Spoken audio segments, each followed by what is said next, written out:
Hello, friends. Welcome to the third year anniversary of the Events Demystified podcast. I am your host, Anne-Katri Fan, and it is my honor to kick off our celebration with a special episode. If you're one of my loyal listeners, you know that I always like to do something special in July because July is the podcast anniversary month. And as a way of celebrating all the amazing guests that we've had in the past year, as well as all the new listeners that we've acquired, I love to do something special. So when I was thinking about this year's celebration, because it's been a very, very busy year since past July, there's been a lot of things happening. I've actually boosted the amount of episodes that I've been producing and recording and airing. I moved from a bi-monthly schedule to a weekly schedule, which has been crazy considering that my workload as far as my business is concerned has not diminished. It's been actually growing as well. So I've fired from all cylinders just to make sure that we have amazing content every single week. And there's going to be some amazing guests that provide you, the listener, with a lot of value. And every episode is edited and is produced properly as a representation of myself and my business.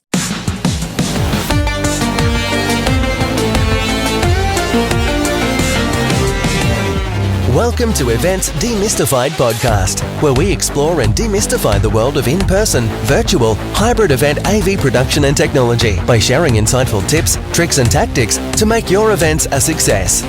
This podcast is brought to you by Tree Fan Events, a woman-owned boutique event production agency. And your host is Anka Fan, a technical event planner and producer with almost 2 decades of hands-on technical experience in event production.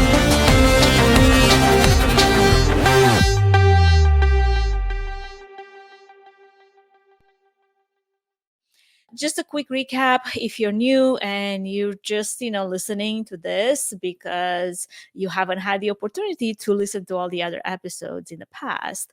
When I first started this project in July of 2019, I honestly didn't know how committed I'd become to it. I didn't think of it more than, a fun side project. And it never crossed my mind how it would become such a door opener to some amazing opportunities, not just from a business perspective, but also from networking and meeting event professionals and other human beings in this event space that otherwise I would have never had the opportunity to meet. And I just love how much it's also become, this kind of like a top-notch recommendation letter to some top-notch event professionals that I would have never had access to otherwise and would have never had the opportunity to meet either in person or virtually or both. I am humbled by the level of support that I have received from the event community at large. I am humbled by every message that I get, which emphasizes how important it is to put out high value content for our event industry and how important it is to have guests that say yes and guests that provide value. And I'm more than grateful for every single featured guest that has said yes and has provided and contributed their ideas and knowledge and expertise to this podcast and to the global event community. And I'm also super grateful for every single new listener.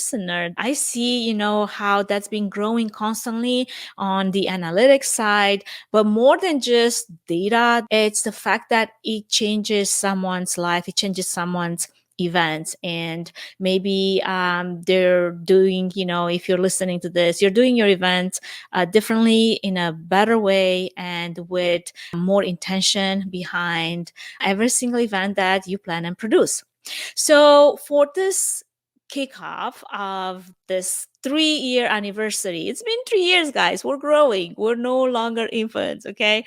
I was thinking that one awesome way to thank so many of the featured guests of the past year is by creating a highlight reel of each one of the featured guests that I've had since July, since the one trip around the sun. And if some of the words and the topics resonate with you, I highly invite you to go back and listen to that episode. This is a video podcast, so if you're only listening to this on audio, I will try to also dub the name of each episode and the guest before each reel so that you know what guest that is and which episode number for your own reference, so you can go back and listen to that particular episode. So, get a piece of paper and a pen and be ready to make some notes. I hope that you enjoy it. I hope that you will stay tuned for what I'm about to release in the weeks to come in July. I invite you to tell me if this podcast has provided you with value, and if there's anything else you like me to tackle, and if there's a topic, a sensitive topic that you feel like it hasn't been covered yet and it needs to be covered, and you feel super passionate about it. You know how I like passionate people that care about things, okay? So don't be afraid to put it all out and send it to me either via email or via a DM on the social channels that you can find this podcast on, Instagram being a big one, Events Demystify Podcast, or on LinkedIn. I have a showcase page on there as well. YouTube, there's a playlist that has short reels as well as full episodes. And on Facebook, on the Trifan Events company page, the agency that supports and sponsors the production of this podcast. So without further ado, let's start with the first episode reel of last year's that was aired in July.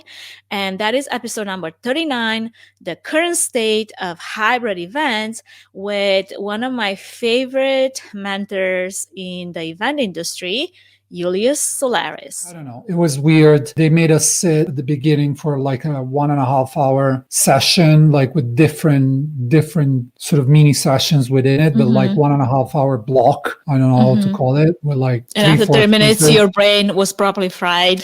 No, I mean, I just stood up and left because it was too much. I couldn't. Like, it was a dark room. Like, even if we had Usher, the singer, on stage, I couldn't care less. I mean, after a year and a half of content and virtual events, like, the last thing I need. But I don't mean this as a criticism to WC and PI. I want to make sure this is clear, because this is not about criticizing. I think it's a learning journey for them as well. And I think that what virtual has taught us is really that we need to shorten the length of sessions. Like, there's no attention spans. People are there to just mingle with each other, to just have the corridor talk, the alley sort of interaction, rather than being in a big room listening to someone. So that was that. And then it was like the whole party experience. I was completely like, the next day I felt like I drank 6 bottles of wine. I have the worst hangover I've had for years. So, I don't usually drink while I'm attending business events. So I didn't drink that night. I was drinking water. It was at the Allegiant Stadium here in Vegas, the football stadium. It was closed with air conditioning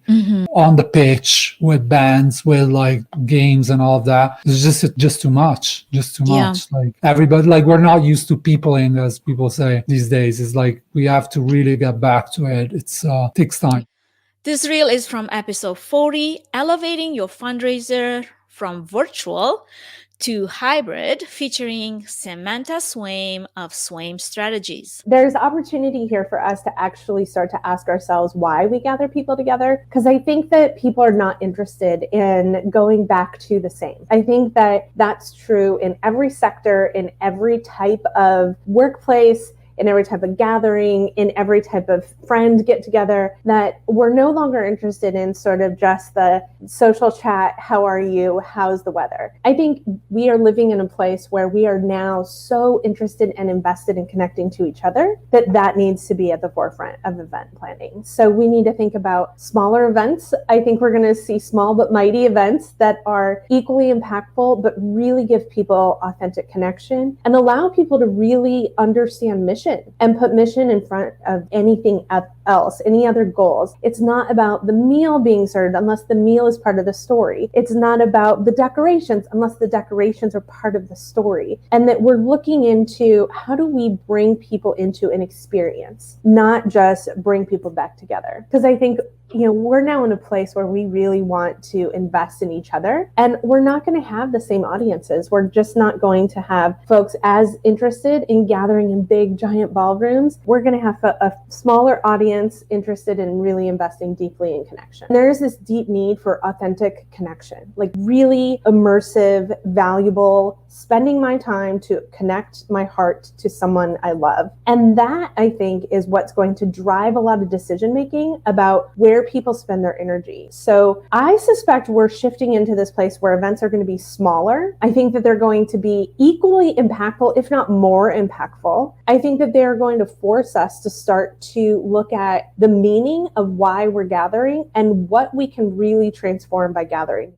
Episode 41, Experience Design for Virtual and Hybrid Events, featuring John Bistotti. Like, how can you do little things to make people feel special? And now with recent disruption towards virtual, people are rethinking the entire way that we're scheduling events. And they're saying, people can't sit through 8 hours in front of their laptop, which also begs the question, was that ever ideal for people in person to sit through an 8-hour event? So I think that we're starting to see things where sometimes the days aren't consecutive. It'll be a Tuesday and Thursday, or sometimes it's not even a consecutive week. It'll be Tuesday for 3 weeks. So there's a number of things that we're starting to see with that in terms of the attendee journey of how things are being scheduled. The opening keynote is super important, but also how do you get people to stay to the end? So having something that also packs a punch towards the end and the middle, giving people a reason within that first 30 seconds to 3 minutes of every session to want to be able to stay and not go to the refrigerator or to be distracted by something else. And the other thing that I think is really challenging, especially as we're moving more towards hybrid, people are trying to figure out how do you connect the in-person attendees with the virtual attendees? And how do you make sure that the virtual experience is also a really powerful, the ability for the virtual attendees to interact with each other, but also to interact with the in-person attendees. So these are all challenges. The one last thing I also want to mention is you're hearing this word community come out a lot right now. It's one of the big buzzwords right now, just in marketing in general. But I think also what that is alluding to is that what is the messaging and what is the value that you're providing prior to the event and after the event that keeps people engaged, not just for those 3 days of the main core of the sessions, but all of the other interaction that we know is really valuable and the analytics that are aligned. Episode 42, Starting and Funding a Nonprofit or a Charity, featuring Travis Johnson, podcast host at The Nonprofit Architect. What we really want to take a look at is the strategic plan, because if we want to provide a service, we might have experience in that, but it's similar to starting your own business. Just because I might be a software developer doesn't necessarily mean I should start my own software development business, because although I know coding and how to make the things on the screen move, I might not have any idea how to start the business. Yeah. So you have to start a lot by learning, and really a big part of that is creating your strategic plan. What does this look like? How is this going to be built out? Who are my players, right? Who am I going to have on my board? Keep in mind, this is not your buddy and your hubby and your sister-in-law. These are people that are going to help your nonprofit grow. You want it to reflect the community. You want it to be in skills that you might not have the skills in, right? This might be entrepreneurship, business ownership. It might be legal services or a CPA. There's lists out there you can find. I know I've had discussions where people, they lay out, this is what your board needs to look like, but you need to have a couple of players that are willing to give you about 10 hours of time a week. Now, you're probably not going to have 10 hours of work for them to do, but if they're not willing to say they have 10 hours available, they probably aren't the people that you want helping you get this thing started, because you're not doing it on your own. You're doing it as a team. You really need to understand if you're trying to start something like this, that you'll need to have time for strategic planning. You'll need to have time to create a team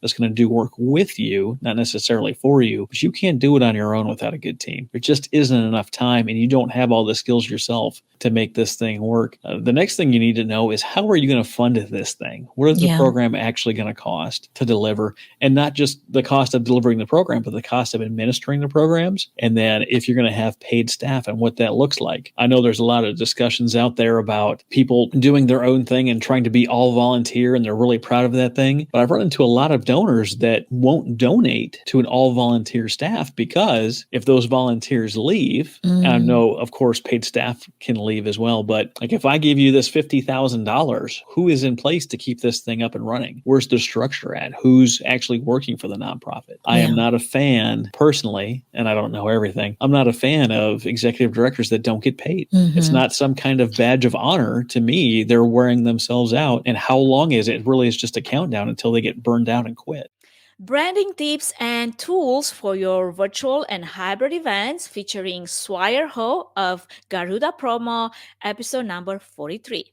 Knowing who your audience are, I always suggest event organizer and also nonprofits who think about the events is who will be attending the event. When you're trying to fundraise, for example, you can't just fundraise to everyone. You got to be focused. And in marketing, we always talk about who the ideal persona will be. The more that you can know about the ideal persona of the biggest donor, right, to your organization, who are they? What's the demographics? Is there a gender? Is there age? Or is there an interest that they really like to do? So the more that you can tell a promotional product company like us, then the more that we can help you. Imagine your biggest donor and you tell me all the persona that they have. We find the perfect gifts that they will like and respond to. And then we actually ship the kit directly to them with your message that you wanted to cater to them. They'll be so happy to receive it because people are looking for something that personalized, that is for them. And if you send me, it doesn't have to be expensive, but then you better know and ready to connect with them. For me, if I receive something that really meant for me, I post it on all my social media. I tell my friends, I tell my wife, and I show everyone that I know about the gift that I received. And the ultimate goal for them to do that on behalf of you. So before you have the event, you already have a lot of buzz on social media in digital marketing, or you might have additional donors that they invite their friends or colleagues to join your event. Episode 44, The Secret Weapon to a Successful Trade Show, virtual or hybrid, featuring Jim Chermak of the Trade Show University podcast. First thing is understanding that your live audience, if you're at a hybrid event, that means you've got a live audience, you're face to face with someone in person, and you have to know how to interact with that person, but you also have this virtual audience. First of all, I would say you need to have separate staffing to make sure that your virtual audience is well attended to, that you are engaging with them, that you are reaching out to them, you're answering their questions, and you're not splitting your time between live and virtual, but that you actually have people dedicated to answering the questions, to engaging those people. And the second thing is, I would say, this is something you just said, is you need to know what is the results that you want them to have. What you have to think about, put the end in mind. What is, when they leave your trade show booth, when they leave your exhibit, when they leave your event, what do you want them to leave with? And I'm not just talking about, do you want them to leave with a flashlight or a pen or something like that? That might be part of what you're doing, but also what materials do you want them to leave with? What is the ultimate goal for you? Do you want them to set an appointment for a demo, or do you want them to have made a sale, to have made a purchase depending on obviously what industry you're in. We talked about candy already. So a lot of those companies that are going, they're trying to write orders right there at the show. They're trying to complete transactions right there. So what is the ultimate for you? For you, it might be longer if you're a consulting company. If you sell high ticket items, really, really expensive items, obviously you're probably not going to be selling those right at the show, and you're not going to be writing consulting contracts right at the show, because you need to get to know your audience. You need to get to talk with them about their need way more than you can do in a 1 or 2 minute conversation while they're at your booth. So you need to figure out, what is that goal for you? What is the metric that's going to mean success for you and your event? And then say, okay, if I want to make a sale, then how do I get to that point? What do I need to do? What steps do I need to have them walk through? And this is something that I call the booth flow. And that is orchestrating the experience, the journey for when the second they arrive at your booth or your virtual booth or your virtual exhibit, and how do I step them through a journey with me? Number 45, Community Over Competition, featuring Mary and Logan, the podcast host of Better Events Podcast, two of my dear friends. And I really, really like this episode, so you better listen to it. You need the gig to get the experience. You need the experience to get the gig. So it's kind of that chicken and the egg. And especially this last year, you have to be willing to learn new things. And if you just work by yourself and cut everybody else out and you're the only person who can do things, it's going to a lot harder to learn than when you're working with other people. Because I love the way Mary does things is different than I do in certain instances. And that's taught me how to do it, or even just how to collaborate with other people that then make you a stronger event producer. I don't see any negatives to it. You could say financially you're splitting that, but you're also splitting the load and the responsibility and the knowledge. And so to me, it's always better for everybody when we collaborate versus trying to kind of elbow each other out of the way. With events, you're only as strong as your team. And so if I know good people, it only helps me because I only look better. If Mary's great at what she does and I bring her in on a project and we work together and people are like, Mary's amazing, that doesn't mean they think I'm less than. That it just makes me look better because I've brought in another good person. Same thing as we get busy with that abundance mindset. We're all going to have fully booked calendars. You need to have another person or other people who do similar to what you do, if not exactly what you do in a slightly different way, that you can refer people to so that you're still feeling like you're adding value to people that you might not have the bandwidth to take on. And I find it so silly if you're just someone who thinks that, oh, this is mine. I'm not going to tell you what I do. Here's my super secret sauce that's mine. Like how they kind of get along through these busy times and things like that. Because to me, my network and my community has been my rock. And even on big projects, Mary and I were a part of a really big project. And I said I had a weird sense of zen the night before the event because it was like, things are going to happen tomorrow. Something's going to go on according to plan, but I have the right people in the right roles and I know them and trust them that if something's happening, let me either problem solve it themselves or let me know. And it was this amazing feeling that I wish on all of my clients, hopefully when they work with me, that they have that feeling. It was really special and something I don't think I would have gotten when it was just me having that kind of confidence. I'm glad that you brought that up because it really does help build you as an individual, your business, or if you're a freelancer, like it really helps build your credibility when you have good people on your team, like you're saying. And so it only really in reality makes you look better, but not only that, it helps ease your mind along the way. And so when some people talk to me, they're like, so could you do a conference, for example? I'm like, well, me alone, maybe not. But luckily I have a team. And I mean, really, I'm like typically an independent contractor. So it's just me, myself, and I. But yes, I do have a team of other individuals that I can call on and that I can trust. And then it opens up so many more doors because of that. And another thing that's been great about the virtual world is half these people that I call on, they live everywhere. And that's amazing to me that we can all just call on one another. So I guess that's a pro of the last year that has really built relationships with people who live all around.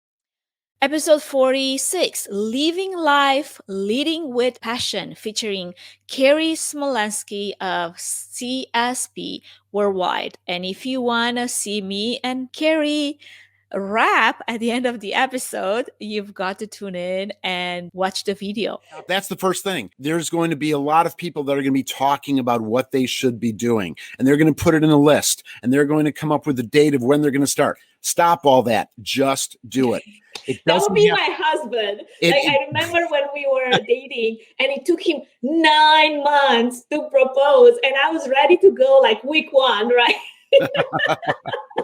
People overthink, and you could talk yourself out of things. You could talk to friends who don't support you and they'll tell you not to do it also. You could do all these different things. But if there's something that you want to do, figure it out. When COVID hit, there was no plan B. Everything's shut down. You have to figure it out. So if there's something that you want bad enough, you're going to figure out a way to do it and start now. That's the first thing. You can make a list of what you like and what you don't like and focus on the things you like. If you're not sure about what it is you want to do that you're passionate about. So many people have so many amazing talents that they take for granted and they don't think that it's work. But all their friends and family come to them and they ask them to do this one service or help them with this one task. And they do it and they don't charge for it. So they don't have the understanding of what that is valued at. And I think we all have things that we really enjoy and we do for fun, but I'm sure there's a way it could be monetized. And that's another way to look at things. But if you're doing things that you love, you're never working. networking. And that's part of the entrepreneurial mindset. I think that if we have it on our radar, that we're always aware of anything that could come up, then it's something that when something hits us, it resonates. And just do it. Just start and figure it out. Just do it. Yeah.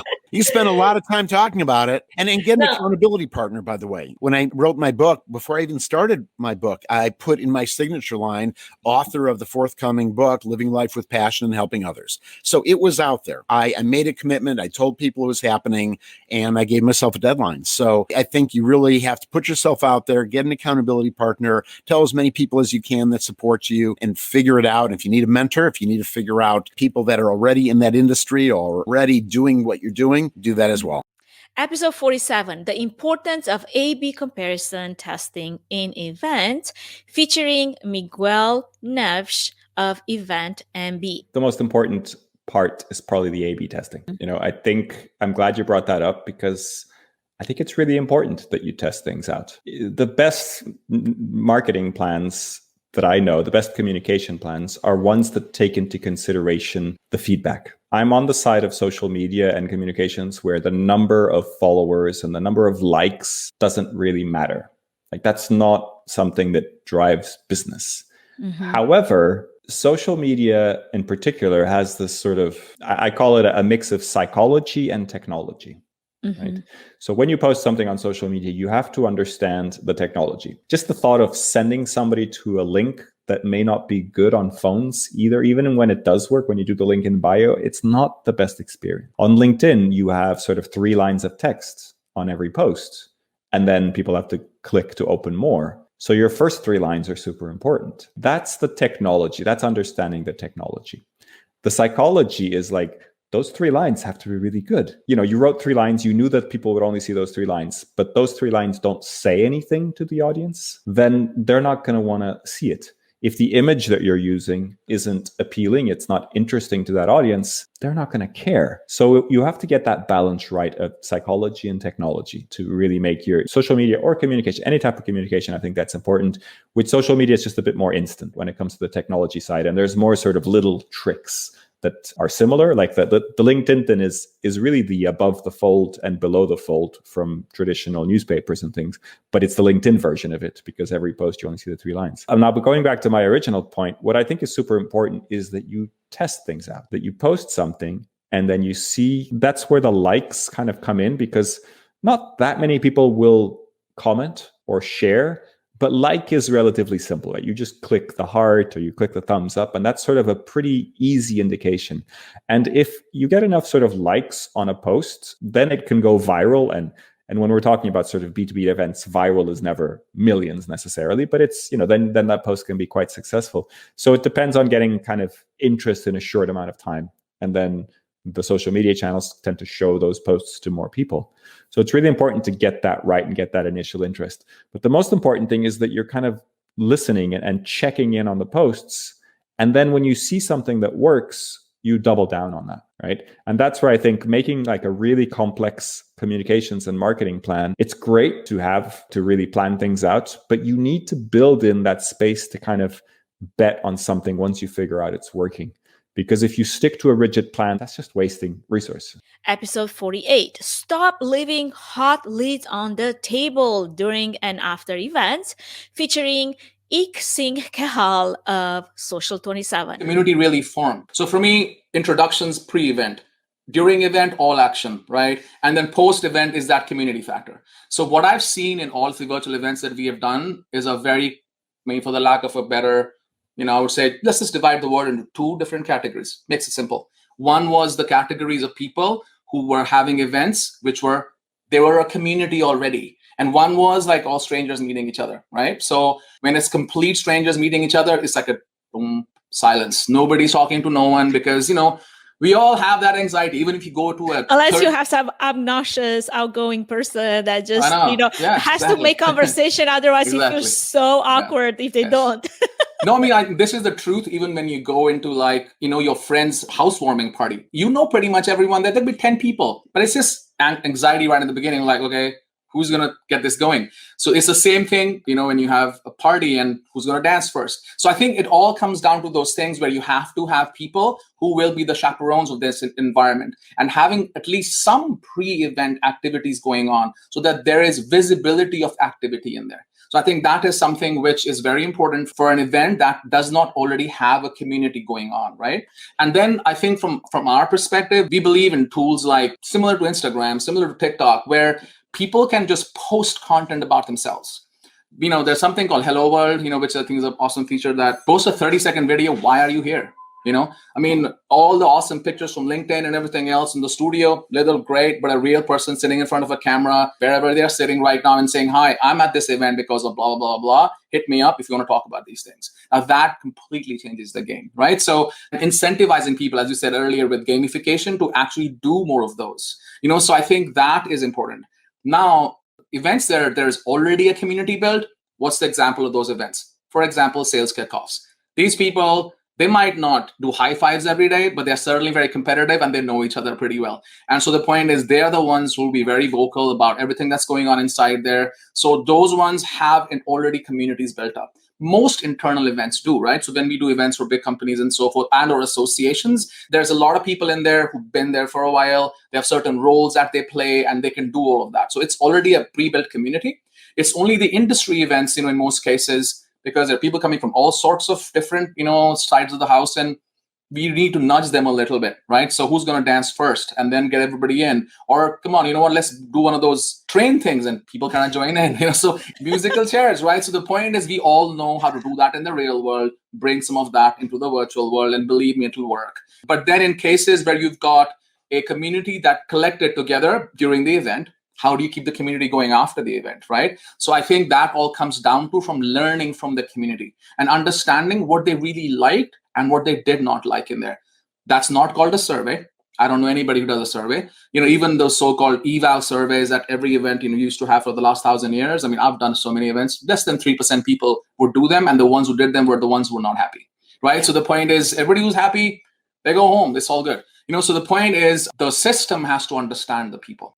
Episode 49, making sustainability a priority again for events, featuring Nancy Zvada of Meet Green. Efforts, they're really tough. If you don't have to recycle things or donate things or keep them out of the landfill if you don't have them to start with. Really thinking about that. For one instance, reusable serviceware, plates, dishes, cutlery. Plastic is not any safer than dishwashing. Then you don't have to dispose of the plastic or the biodegradable or things that go into the landfill. But it's also the elegance. What people miss a lot of times with sustainability is they forget how elegant it is. Beautiful china and silver and glassware and not plastic cups and plates. It's an easy win. Well, what's really grown in the past year is plant-based meals. So one of the things you can do for the environment is eat less meat, as I'm sure you've heard.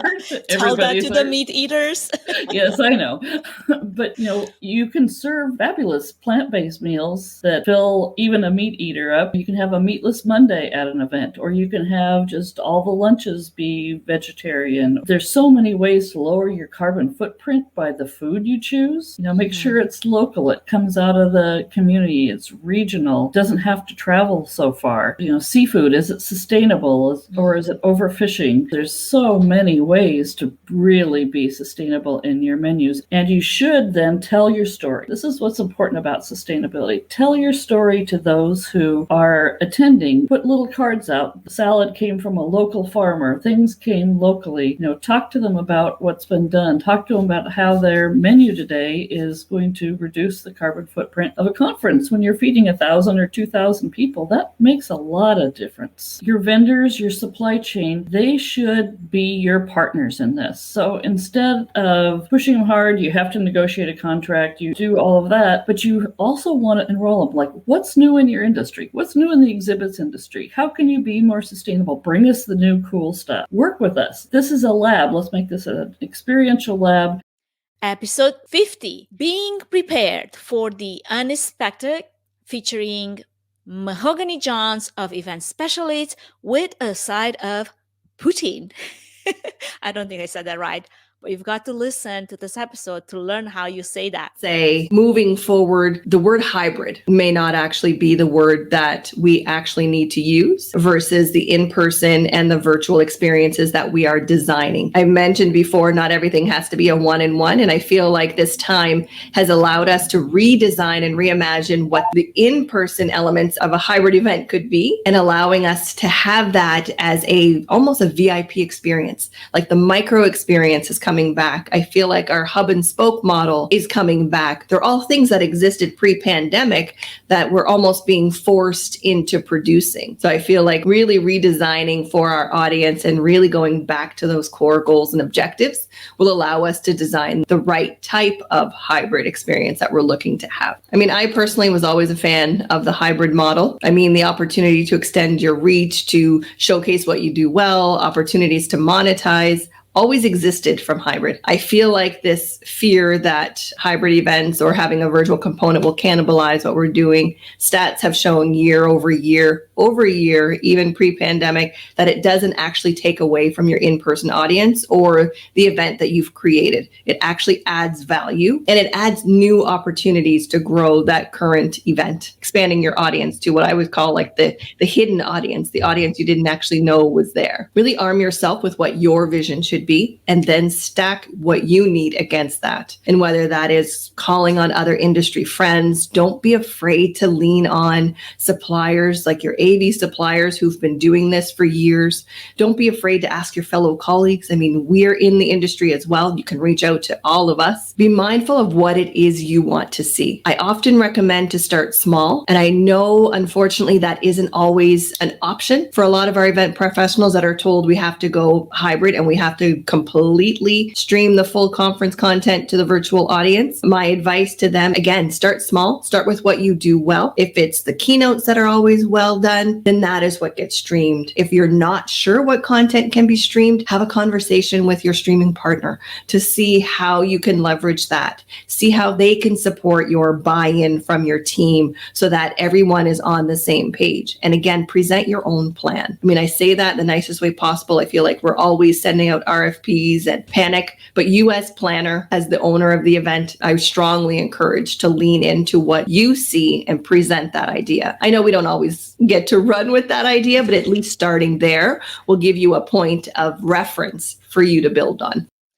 Episode 51, Tapping into the Power of Emotions at Events, featuring Diana Nosu of Diana Camille. A key way to decipher if a speaker is going to be good in that environment is, what does their media look like on their social media pages, on their website? Do they have a YouTube? How well versed are they with all these different tech tools? How well do they do at connecting with their audience virtually through these tech tools? I think that's a really good way to decipher that. But I also think we have to be willing to look outside the box of the normal places that we look for speakers. For example, look for people who have a background in media, news anchors and people of that nature who are very comfortable in front of a camera and connecting via a camera lens. Looking at people who are online educators. I taught online English as a second language for about almost 3.5 years. And there are plenty of teachers that can do really well in that forum, but are not as strong in person in the classroom, and vice versa. There are teachers that do really well in the classroom and don't do well online. So if you can look at people who have that kind of experience of online education, whether it's with a university or even like a K through 12 situation, they will at least have that experience and that background of either just using tech tools and maybe doing asynchronous teaching, or if they're doing live instruction, connecting via a camera, finding immersive ways to teach concepts or motivate, inspire, and all of that jazz. Episode 52, Show Calling and Production Roles for Virtual and Hybrid Events, featuring Heather Sharp of Sherpa Group. It's a skill set that's all that foreign to event professionals, because we do that with things like production schedules. And we do that with other critical path or timelines to event. We think very linear, what's next, and we track things as they go. It's very similar for your run of show or your cue sheet. So creating that down to the second is what is the number one thing to be good at it, is making sure you have the information you need, very, very detailed, oriented, but also then very much like any event planner, we have the technical, logistical, organization side, and then we have like the creative and ideation and decor and vision side. It's the same sort of thing to be an event director. You have to know your show, have your documents all in line, know what's going on, know who's who in the zoo, who are all the people on your team. But then you have to have those soft skills, that ability to communicate clearly, pleasantly, and succinctly, so that people know that you are confidently in charge and that they trust and to follow you and you know your event. So that's really the top thing, is just be organized, know your show, know the communication, know the language of what other people are speaking, and just help them understand your vision. Episode 53, Diversity, Equity, and Inclusion in Events and Small Businesses, featuring Andrew Robbie of Andrew Robbie Events, who I've had the honor to meet in person just recently in Puerto Rico during the Connect meetings and Biz Bash marketplace. Is to know who you are and know where you want to go in this industry and to have the best expectation possible. A lot of times people see the pretty, they see the glamorous side, they see the activation stations, they see the receptions and the decor and all that, and they're like, yeah, I want to get into the industry and do that. But they forget all the work that takes place. Like, the pretty is like 20% of what we do, right? It takes the rest of that, 80% of hard work behind the scenes, long hours, fighting to get prices, fighting to get things that you need to actually get to that point. So it really is important for anyone to say, yes, I want to get in this industry, but understand where you want to go and understand that you can't be everything. Me as a planner, I don't do every event. I understand the events that I love to do and the ones I'm very good at, and that's what I stick to. So understanding the type of client you want, what level of client you want, how to, have personal branding, how to have your company branding, how to story tell, and most importantly, how to run your business. Because a lot of people are great at designing and coming up with these beautiful concepts, but their customer service is horrible. They don't understand taxes. They don't understand pricing well. They don't understand how to have more than one person on their team. You'd be surprised how many business owners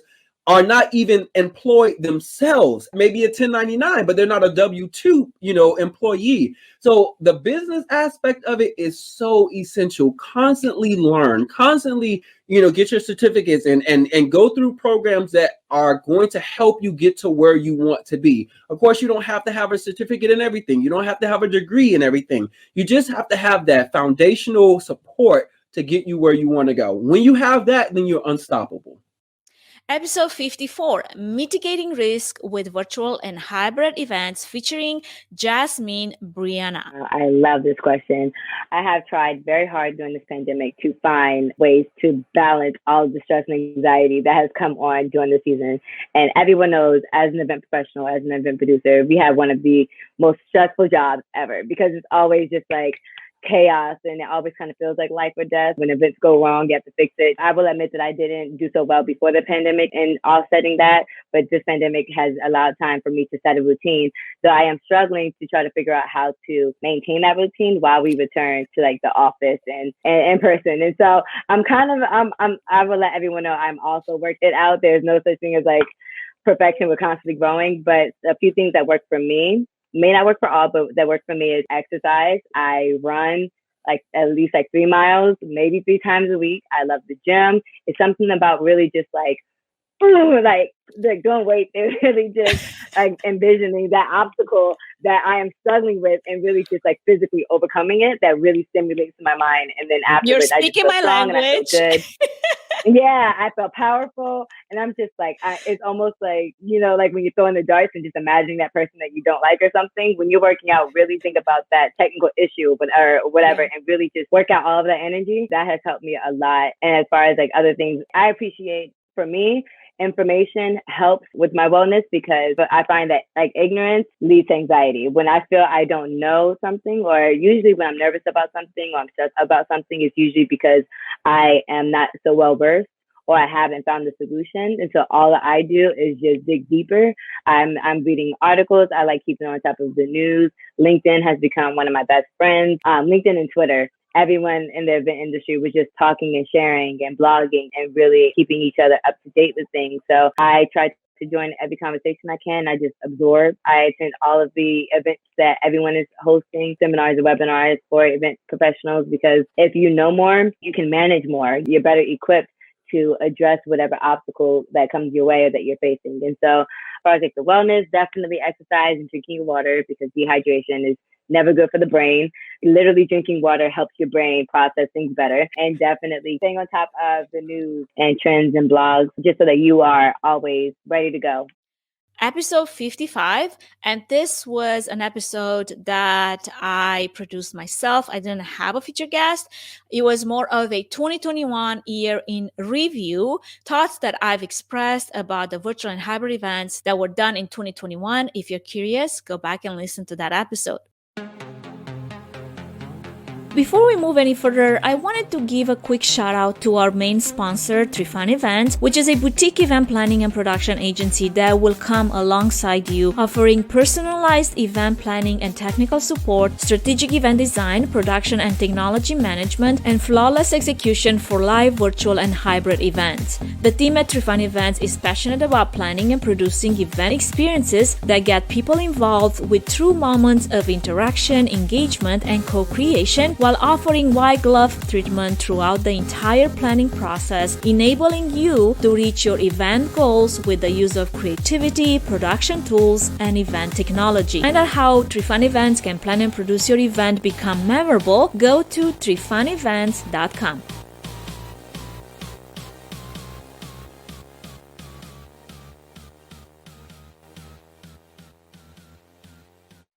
And the phones are ringing and the emails are coming in, and we're just getting used to a new normal now.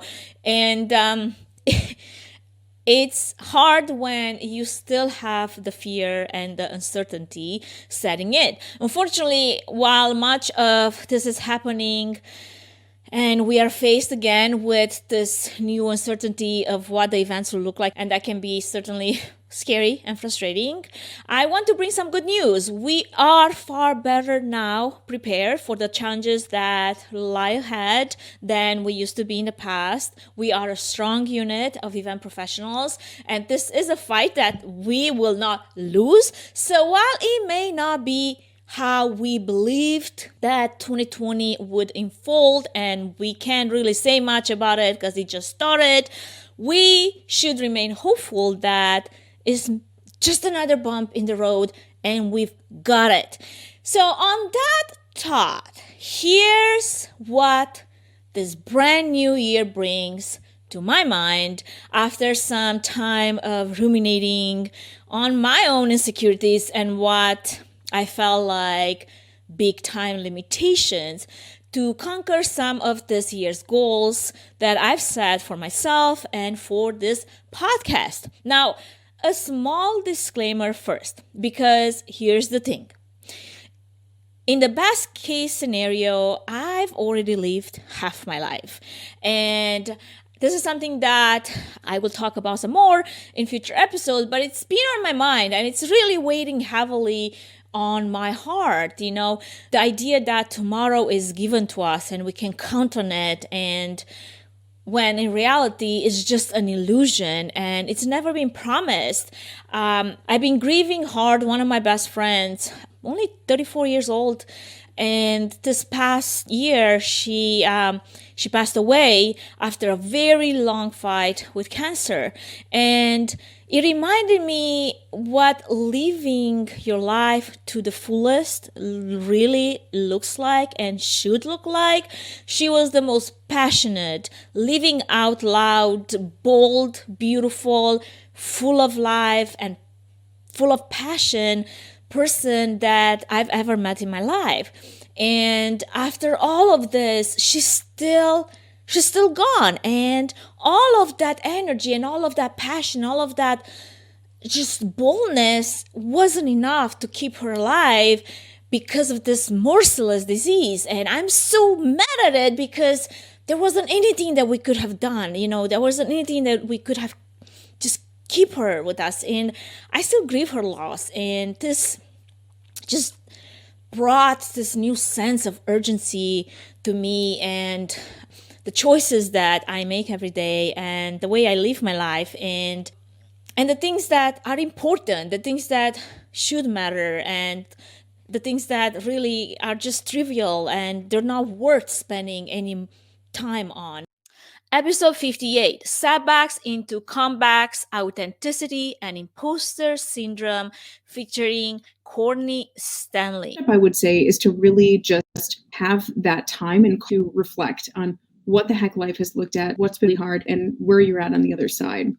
The second step I would say is to reset. So first is reflect, second is reset.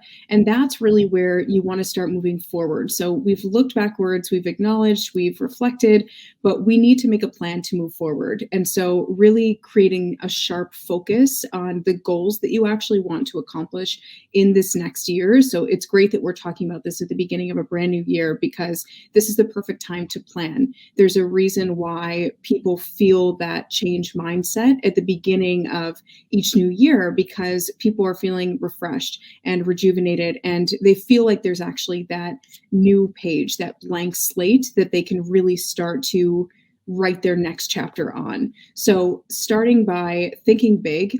So what are the really big things that I want to accomplish this year, especially looking at the setbacks I've had? How can I turn that around?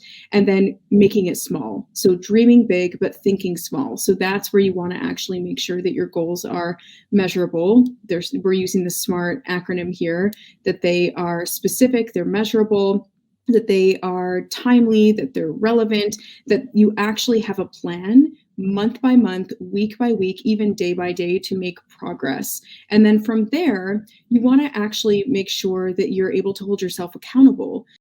Episode 60, Intentional Event Design that Crafts Meaningful Event Experiences, featuring Anthony Vade. Putting on an event if it doesn't create some change, if it doesn't drive forward the agenda of the organization, if it doesn't serve the needs of the people attending, the sponsors, the leadership team, whatever the stakeholders are as it relates to that event, if it doesn't create change, then it doesn't provide value to them. And the only way that we can really know if change is going to happen or not and put intention behind creating that change is to really understand what are the true behaviors of all of these stakeholders before they enter the event and what do we want them to be afterwards. If we understand their before state and their after the state, then we can really articulate what change is occurring in the middle. Design gives us the ability to explore those questions, to ask the right questions of our teams, to find the right answers, and then direct everybody towards that common goal of creating the most impactful and meaningful change for the event stakeholders through the event. So then, Anthony, why is it event design so much more important now than before? And can event design be applied to hybrid events into 2022? So here's the thing, it always was important. We just weren't doing a great job of it. Unofficial mission in the Event Design Collective is to rid the world of mediocre events. And part of the struggle that we've had in the events industry since 2020, everything started locking down, was organizations' viewpoints to events. So they saw us as optional, right?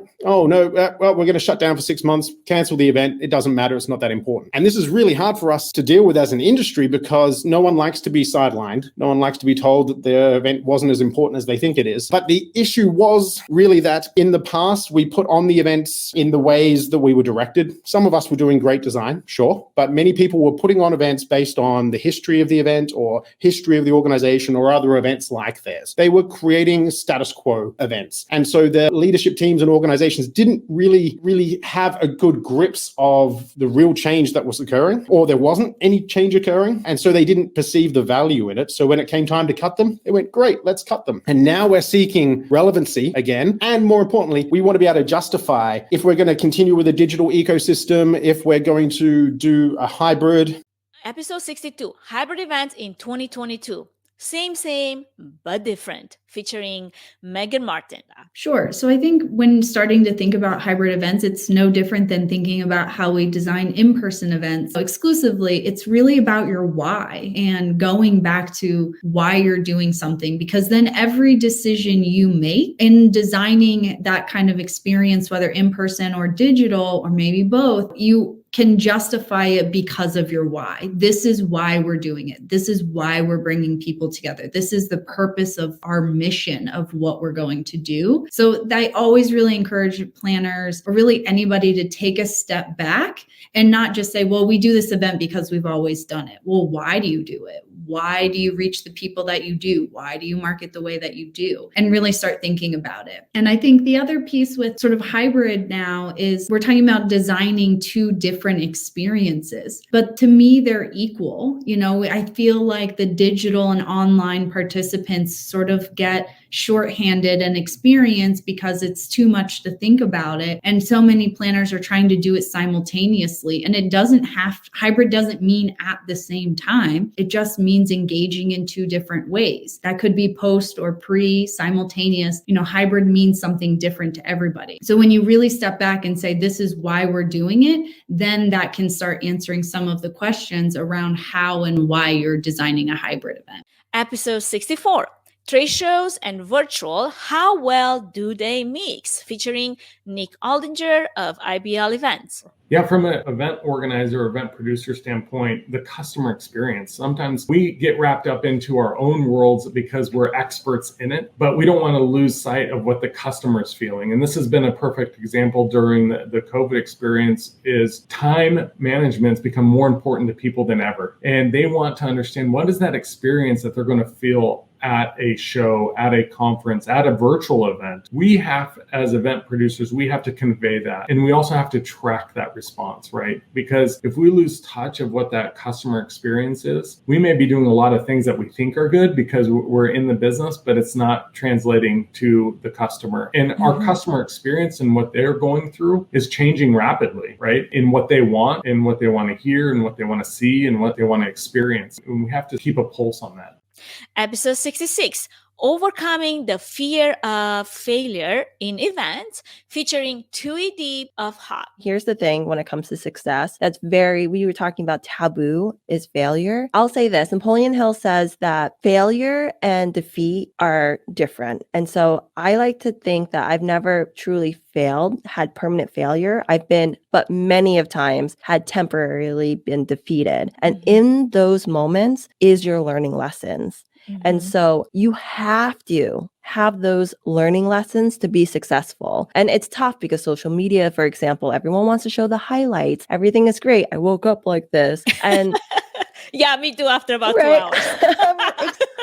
Absolutely. And so for me, if I can give more of my full story to people, then I've done my job, because there are times where life is great and there's times when life is not that great. And I want to showcase it all, because I don't want others to feel like striving towards perfectionism, because that's the last thing. In order to be creative, you can't be a perfectionist. Yeah. So. I love the idea of striving towards excellence, but not perfection, because that's such a high standard that sometimes we fail to understand what a price it is to pay to even attempt to get to. And I know that a lot of us, we do want to have those perfect events. We do want to have those excellent experiences. We do want to do the best of the skill set that we have, put it all on the line to create the best events for our clients. But admitting to when you do have something that didn't go according to plan and it was out of your control, or maybe it possibly was in your control, but you just did not have the opportunity to do something about it, and being vulnerable about it. I feel like there's so much weight and there's a lot of wisdom in learning those lessons and being able to apply them later. But also the idea that it's okay to be seen even when you're vulnerable, not just when you're like strong, like powerhouse all the time. We all operate between those two sides of the same coin, and we relate more to, saying, hey, I feel the same way. I've struggled. I've had to, learn this lesson, as opposed to like, no, nothing bad ever happened to me. All my events have been excellent. Give me a freaking break, because I'm sorry. Let's get real right now. Exactly. Episode 68, the future of sustainable events is regenerative agriculture, featuring Jason Marmont. I like to encourage everybody to, think about is that you vote with your money or you vote with your currency. And so when you have organizers or groups that are doing work that you're passionate about or that you care about, you can either donate to their cause or help them fund their funding goals or their budgetary goals, or you just help them spread the word and engage with stakeholders who do have decision-making abilities. And that's probably the biggest piece that, that's how community development works, is that you engage either with your time, talent, or your treasure. And so one of them or all of them, depending on your means, so you got to get involved, whether it's your energy or your resources, because otherwise you're kind of just in the peanut gallery or sitting on the bench watching people do the things that they need help doing. And I think that's what we're going to see a lot more of, whether it's around farming and ranching. An example of that would be vote with your dollar, buy, local, buy from, farmers and ranchers who are, transitioning to regenerative agriculture, and build a relationship with them. Give them a call, ask them where your food is produced, how it's produced, and those things will make a tremendous difference in your community, because it keeps those resources circulating locally. Episode 69.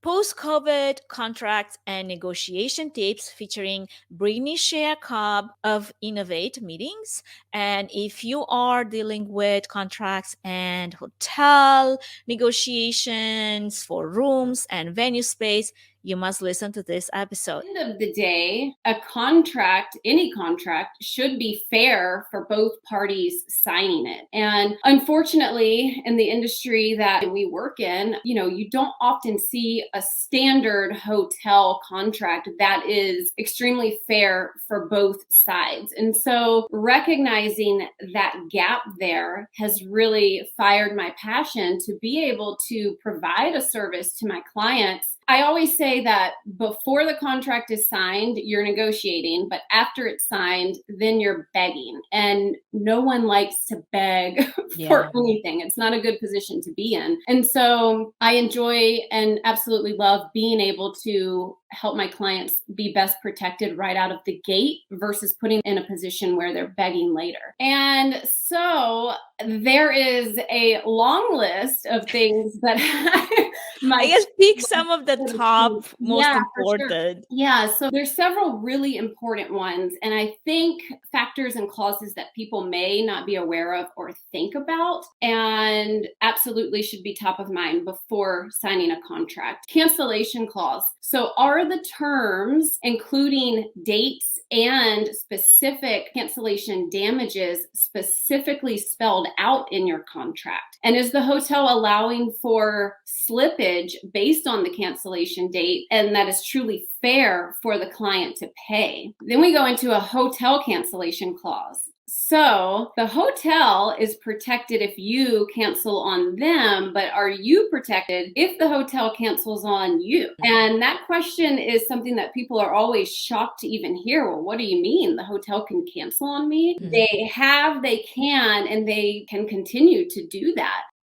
Episode 70, the importance of strategic partnerships to elevate the underdog, featuring Frank Carlissi. Learned that good content is something that is so beautiful when done properly. And as event producers, as planners, as anyone in our industry, we're always looking to create that experience, that content. So I challenge myself every day to basically ask myself the question, what is an event? And to me, today is an event. Creating beautiful content is an event. So I'm just passionate about content in every shape and form. But we leaned back into that content topic that I was discussing with you. And we just focused on creating content no matter what it was in a digital space. And now we're leaning back into the live space. So lots there, lots to share with you today for sure. We, very early on in the pandemic, we self-admittedly realized we are not masters of the digital space. We were were hit. We had to figure it out. And we took the modality of becoming television producers. We pre-recorded all of our content and we partnered with streaming platforms that we put together sort of a packaged event and we live streamed it. And if we don't have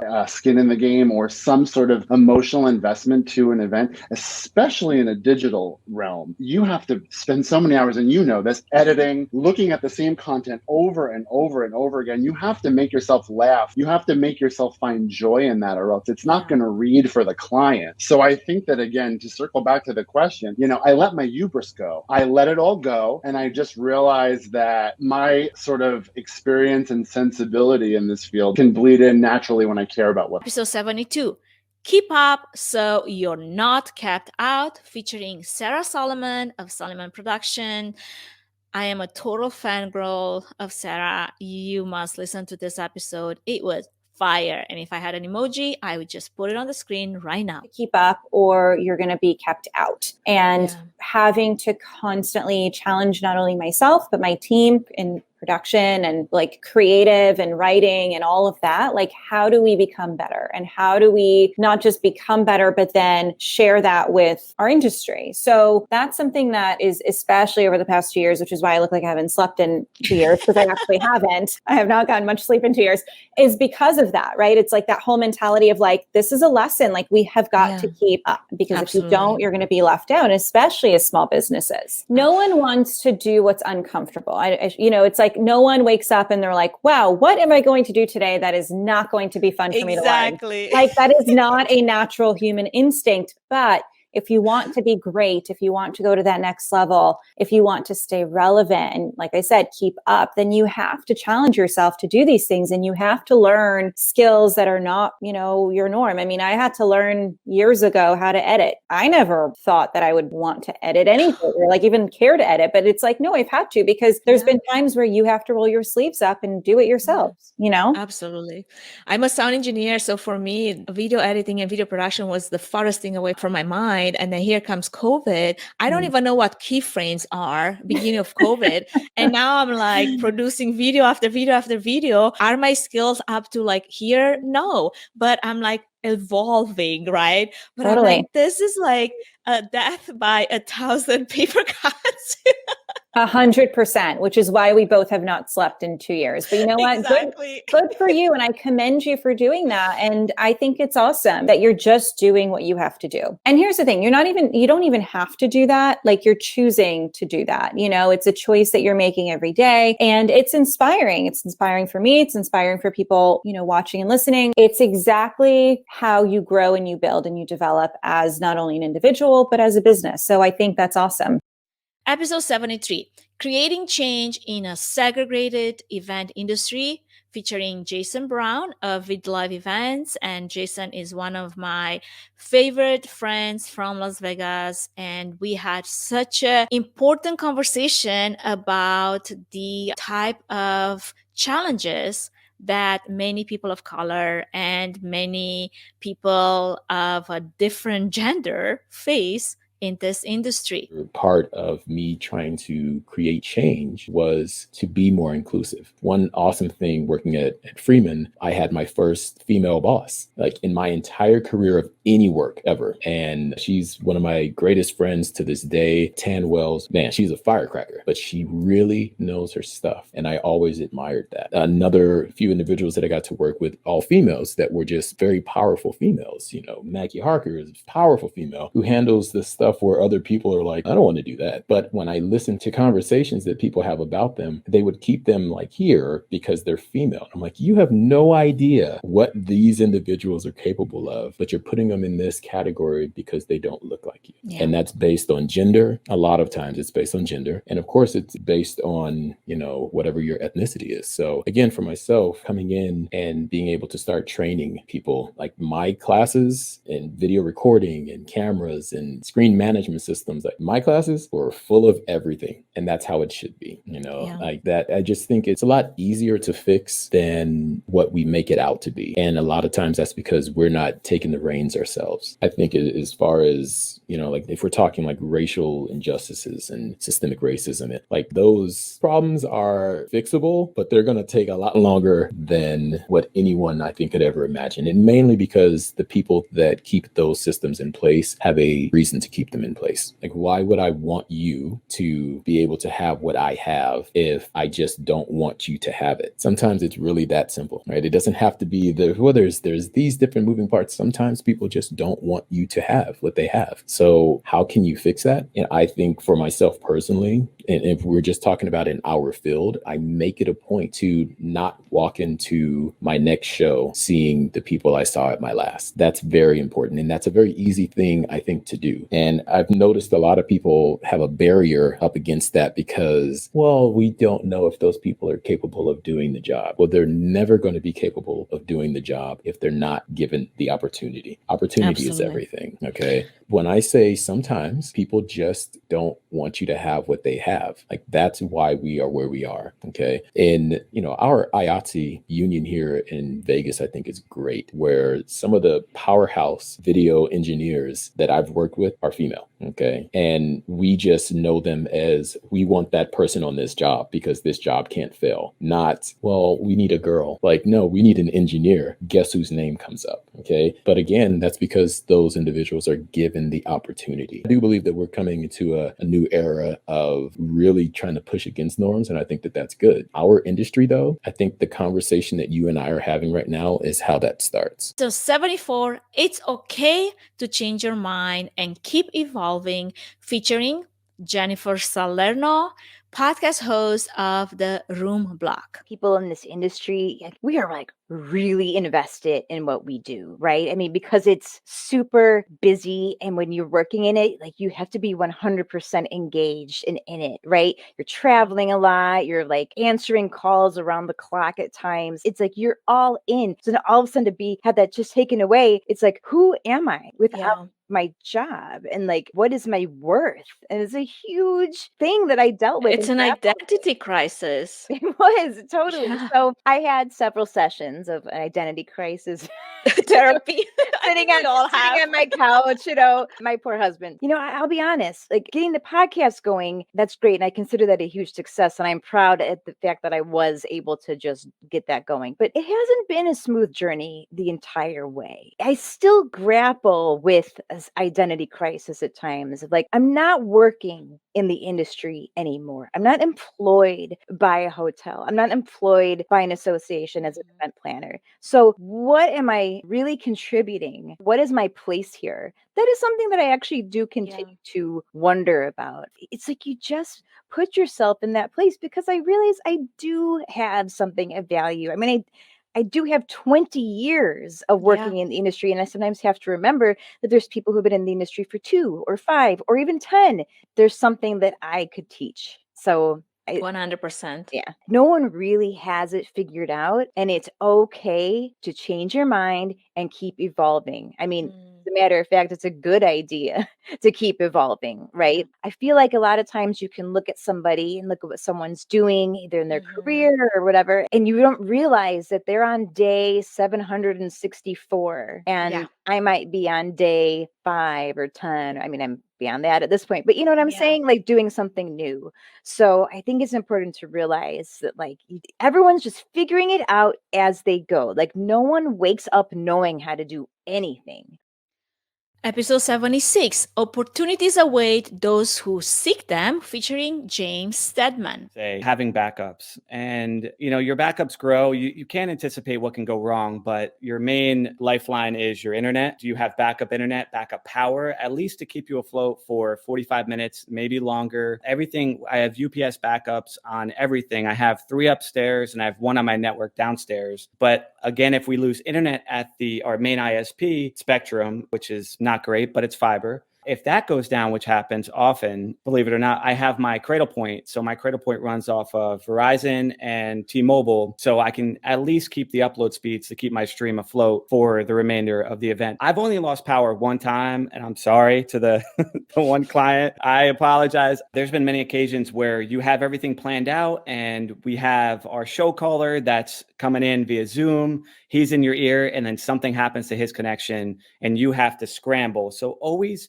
make sure that you could run the show by yourself, because you may lose team members across the board. And it's happened on many occasions where even the audio channel, where I had the show caller in my ear, the producer, who's amazing, but his audio was getting choppy. I couldn't hear him. So I don't know what was happening with that. It was something on his end because I was piping audio into him via NDI and he was coming back to me. And I ran the show myself. But again, rehearsing, just knowing the show, internalizing it. I like to take less work, but bigger jobs, because for me, though, that pays off because I could really focus on rehearsing, training, running through all the cues step by step and knocking it out of the park. I'd much rather do that than to take a bunch of little jobs. Mundane jobs are, they pay the bills, but also I like to be involved in productions. You know, the day-to-day Zoom events, that's tricky. That's not for everybody, but to always make sure that you have a plan B and a plan C, whatever it is. Even as far as my capture cards, I have an HDMI capture card at my main machine that I capture up to 4 laptops that are over here for like Zoom captures and audio video captures. If that goes bad, which can happen, I have 3 Elgato HD60S like USB capture cards that I could hot swap if I needed to. I don't want to go that route, but it worked in the past. So if something happens to that card, there's only so much you can do though. Don't get into vMix thinking that you have to invest all this money in it. Get yourself just one nice machine and get started that way. Start out with some smaller events and eventually build up to that. But always remember, things are going to go wrong, but to stay calm. That is the most important thing. Stay calm, sit back, think about, okay, well, I'm not getting signal or the stream's not working. What could it be? Where do I look first? When you panic, your mind isn't thinking, you're not able to troubleshoot correctly. You need to really focus and think about where things could go wrong and how to fix them versus the show's over, I'm fired. No, you got to get the show back on the road first and foremost. If the stream is down for 10 minutes, that's terrible. You know, nobody likes that, but just to focus on getting the problem resolved. And you need to focus on the solution, not the problem. So that's got me through a lot of tricky situations where I could sit back, something happens, instead of trying everything, just to focus, think about how I configured my setup and find out where that problem could be. It's one of two things. Well, I'm not receiving video signal. Okay, could it be the capture card? Check the drivers and then go to your plan B, which is your capture card. So there's so many different methods, but again, trial and error, and you just got to train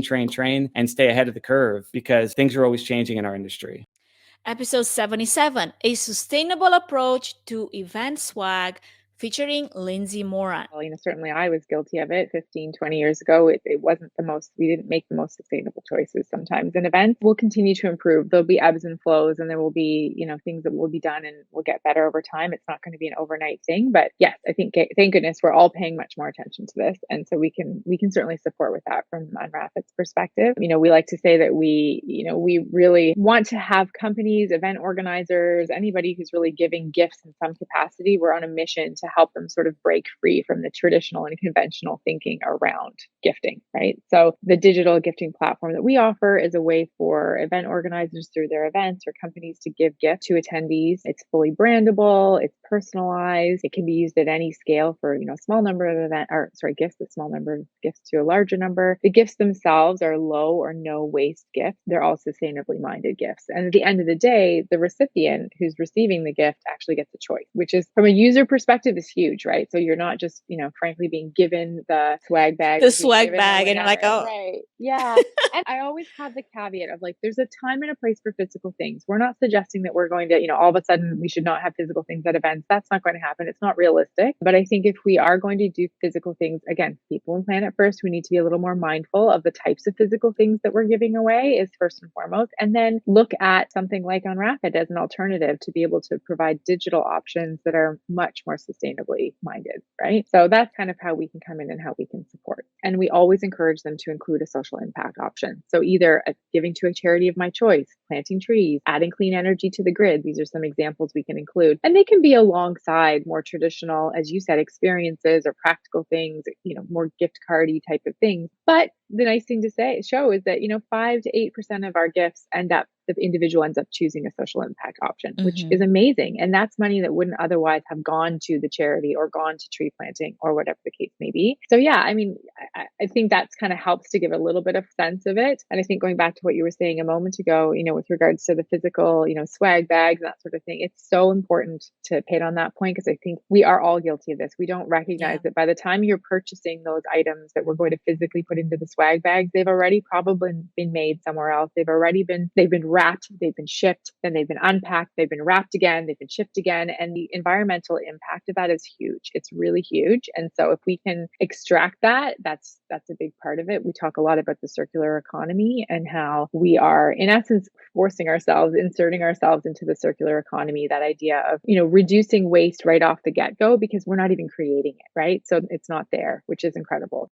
Episode 78, in life and in events, keep your yes and ers close, featuring Megan McCallum. Local community people know me a lot from local events, and I do like TV commercials and whatever. So like my kids think I'm famous when someone recognizes me at the grocery store. But for the most part, I was like, well, I still want to have a voice. I still want to share these things, this like place for verbal processing of whatever I think is at least important for me, and just put it out there. And so I was like, you know what, even though nobody knows who I am, it doesn't really matter. I still wanted to feel like I was being productive with my time and creative and utilizing the fun tool of podcasting. So I just thought it was a kind of a kooky, clever fit for just my general goofy style, and was like, my tagline is, you don't have to be a big deal to do big things. And I think that that's just a good reminder for myself that even though I'm not like globally famous yet, the efforts that I put in, I just feel more inclined to do so if I think there's some kind of value there. But one of the biggest things I love about tools of improv is that yes and requires me to be in a state of acceptance and acknowledgement, like constantly in a ready position. So I notice right away when something is maybe not ideal, and then I get to decide what to do with that as quick as possible. So I think I'm at a season of life where I'm finally learning how to say no through my yes. You can get to know with yes and just in a more positive way, and recognizing that those feelings are truly guiding us to whatever the best fits are without stepping on someone else for what they're wanting to do. So I think that's the biggest thing, is just constantly staying in like a state of awareness and acceptance of what is going on, so that I can be more nimble in my actions. Don't take things personally, because what I find is that when I'm looking for the yes anders and the yeah butters, it's a slow process of just removing myself from the yeah but spaces, and not only being a yes and space, but watching for the reciprocity. So just like you were saying in collaboration, been just a steady process of usually quietly removing myself from places where I don't feel like the collaborative stuff is happening. Because if you're in with yeah butters, they're not going to hear you if you try to say, oh, you know what, I need this or that or whatever. You can learn just from that space and time with people if the collaborative space is happening. So I surround myself with people who continue to show up and maintain. They've either earned that spot over time and the consistency, and they just maintain it so long as they are yes-anders. And when people or circumstances change, which sometimes that does, then it doesn't have to be a big drama. I'm going to spend less time and energy here and just guard my precious little circle of things.